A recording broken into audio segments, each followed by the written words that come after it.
So the original house would have been in the woods there, and that was dating from about 1700. And so in 1860, Queen Victoria came to Killarney, and my ancestor James was one of the great and the good, entertaining her receiving her in Killarney. And so he got a title in 1869. So either he or more likely his wife decided they needed a house more fitting to their new station. Of course. So this house was built. And this house. So this house dates from 1870. Yeah, but when we came here in 1820, this was McCarthy land, and my mother was a McCarthy. So between my mother's side and my father's side, we can claim to have been here for 900 years. So were the two families both from this part of the world? Yeah, absolutely. This was McCarthy. This is all McCarthy land for millennia, really. It's beautiful. It is really, really nice. And so these were original farm buildings.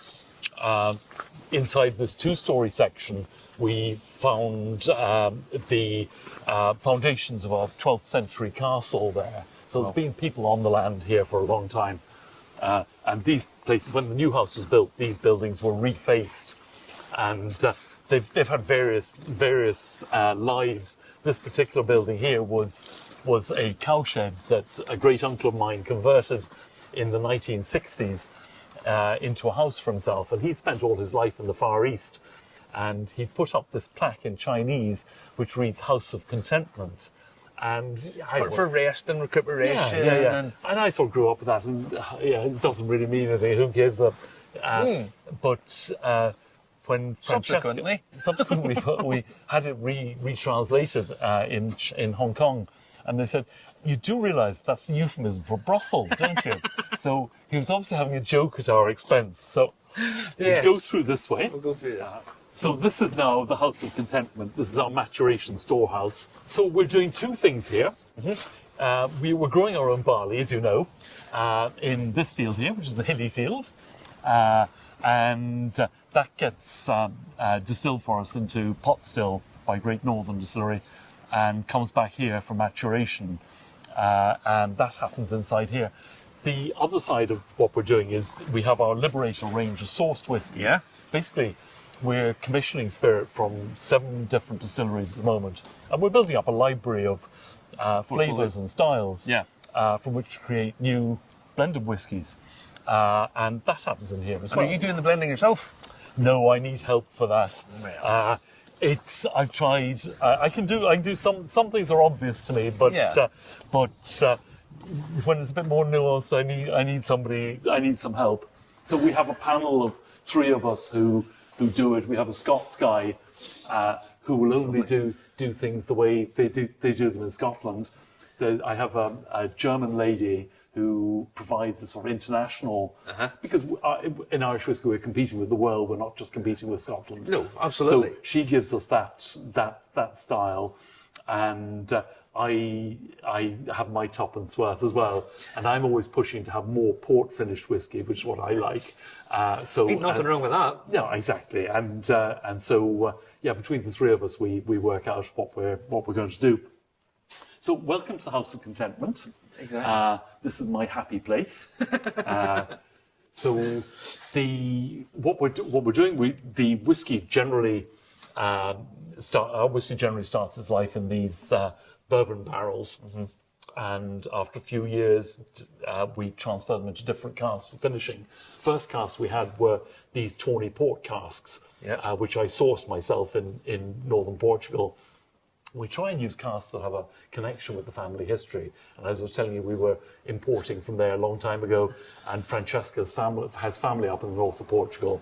So we're there quite a lot. Yeah. And I speak Portuguese after a fashion. I actually negotiated for these in Portuguese. Wow. So it's actually amazing they turned out to be barrels. And, they didn't arrive with a sofa. Could quite well have been.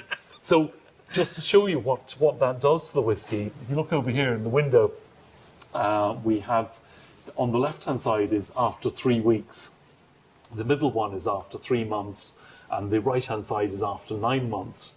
And I think there is, here, this is one we had left in for 12 months. Wow.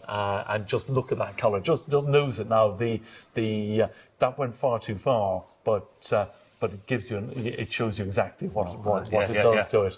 I mean, it's fig rolls in a bottle, really, isn't it? It is. I was going to say syrup with figs. This is exactly what you're getting off at. Yeah. But I mean, you guys are finishing in Spirit, but you've bought really good quality casks, and that shines through in your Spirit. Thank you. It's nice. It's nice to know that. I mean, there's a lot of rubbish around, so you do have to be very careful. Yeah. And these ones are Muscatel sherry casks that I sourced last year, and I was given a bottle of the sherry that was originally in the casks. And on that basis, I bought these casks. It's really important to know what was in them beforehand, because it gives you an indication of what you're likely to get out of it at the end of the day. We did a release of this. I don't know whether you tried that, the Muscatel. Yep. It's really delicious. I mean, it's just raisins. Lovely syrupy. Yeah. And we have some Sauterne casks down there, which connect with our French family. There's some rum casks there. My mother's family had connections in Barbados. Not slavery, it's post-slavery. No, they had department stores in Barbados and the Caribbean in the early 20th century. And through here, we have my new babies. This is our Lakeview single estate whiskey from barley grown 50 yards away and matured in here. It's really rare in Ireland for the whiskey to be matured where it's grown, and this is why we call it single estate. It's distilled by Great Northern. To me, that the distillation doesn't owe anything to a sense of place. No. Everything that is relevant to a sense of place is done here. Now, we'll have to talk about this, because where you are, we touched on it up in the house. In terms of geographically, you're in a fairly unique position, in a fairly unique place where you are geographically. Why is it? Yeah, we have a very special microclimate here. The Gulf Stream comes over the mountains there and drops any rain that's coming on the lake and on this land. So the weather is really variable. When you came this morning, it was pouring. Within half an hour, it's beautifully sunny again, and that'll change again. So we get really variable weather, and those variations in weather, in temperature, are changes in pressure. And each of those changes in pressure causes the whiskey to expand into the wood and contract. So we're getting a lot of variation. The Gulf Stream also gives us a certain warmth that isn't available elsewhere. And this interaction between the wood and the cask happens when the temperature is above 7 degrees. So we've been measuring temperature here for the last 4 years, and from that you can see there's 7 degrees. So we have a maturation season here of about 10.5 months of the year. So above that level, the whiskey is interacting with the wood. So that compares with places like Speyside in Scotland, which has around 6 months of the year. So we're getting a much longer maturation season, and within that, a lot of variation. And that's causing our whiskey to mature more quickly. So basically, you're pulling more flavour out of the casks quicker than you would be in say, the Highlands in Scotland.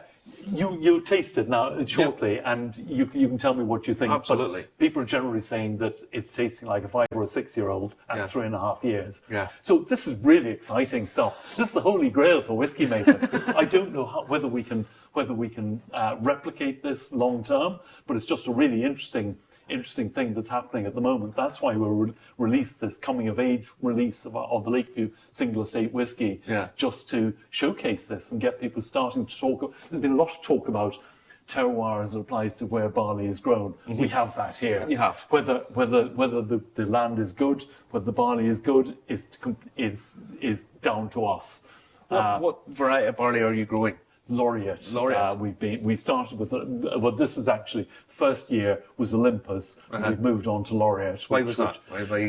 It was the Olympus. We lost half the crop because it was lodging, because the weather is really temperamental here, and it knocks it down. The Laureate is a bit more resistant to that, so it seems to work better for us here. Now, the single estate appellation you've got. Yeah. This you had to argue your case. Yeah, well, not really, because it's a name as far as anyone's concerned, as far as Department of Agriculture is concerned. But what they wanted us to do, they wanted us to put on the label that this whiskey was produced for us by Great Northern Distillery. Yeah, it wasn't. No, we did a lot of the work on this. Yeah, we grew the barley. Growing barley here, it's not great country for it, because the first year we lost half the crop. Yeah.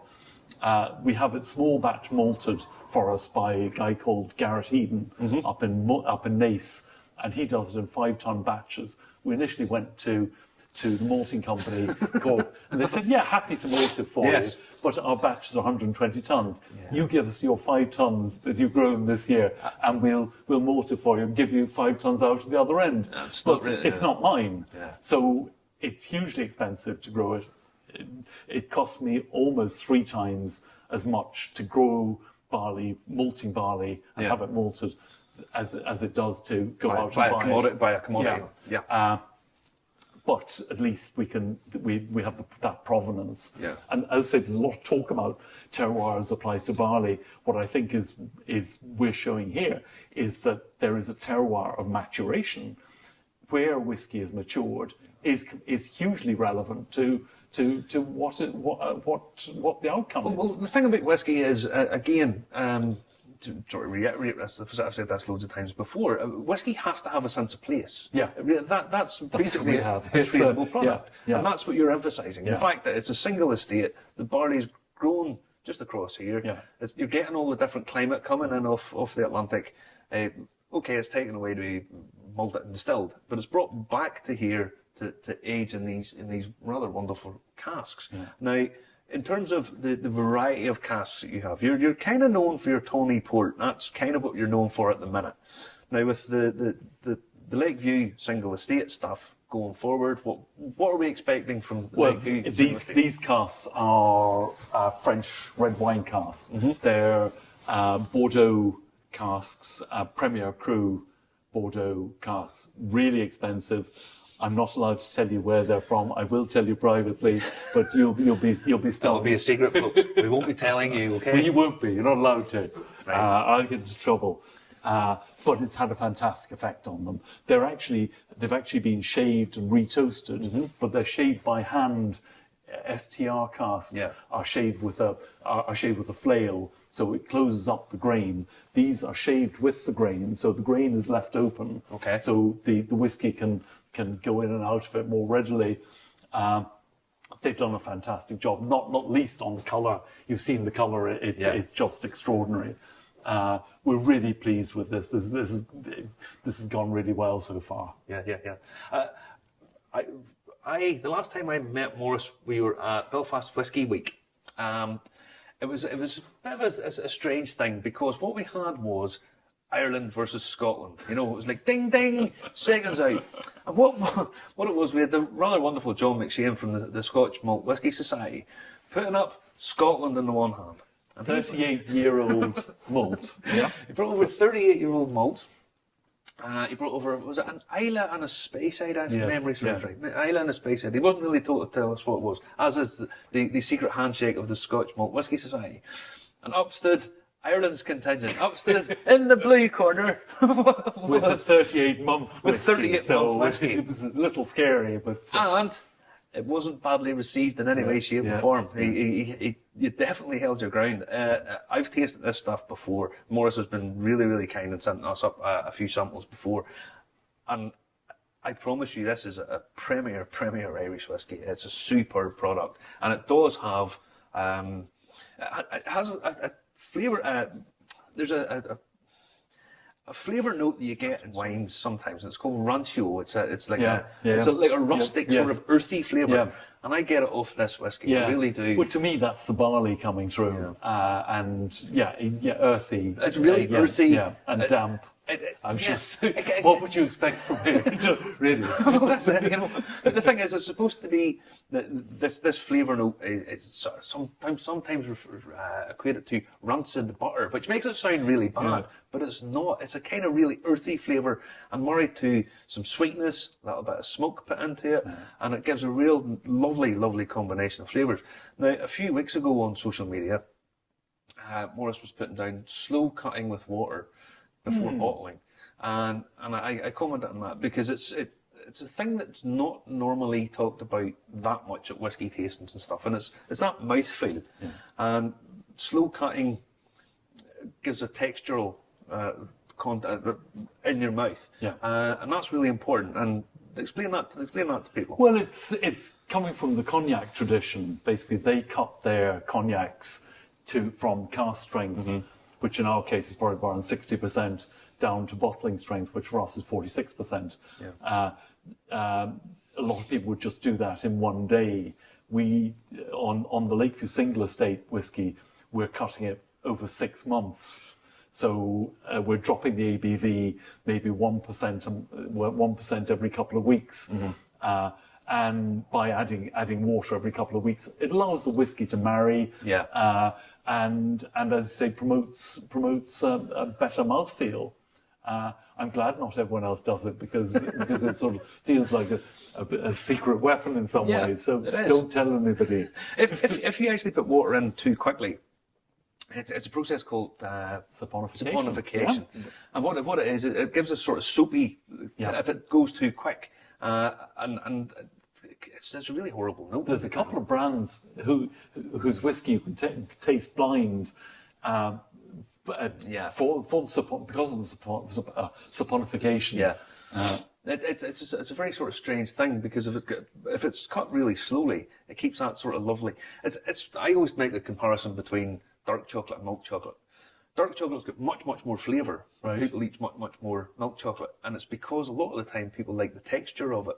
Dark chocolate doesn't have the same texture as milk chocolate, and when they get that milky flavour, they go, oh, "That's really nice." It's not actually the flavour they're going for; it's the luxurious sort of chocolatey feel, as opposed to the flavour. I hadn't thought of the chocolate thing, but you're right. But when you get that, and people focus an awful lot on flavour, and they forget some of the other characteristics that sometimes go into whiskey. Down in here, it's lovely and quiet in here, I have to say.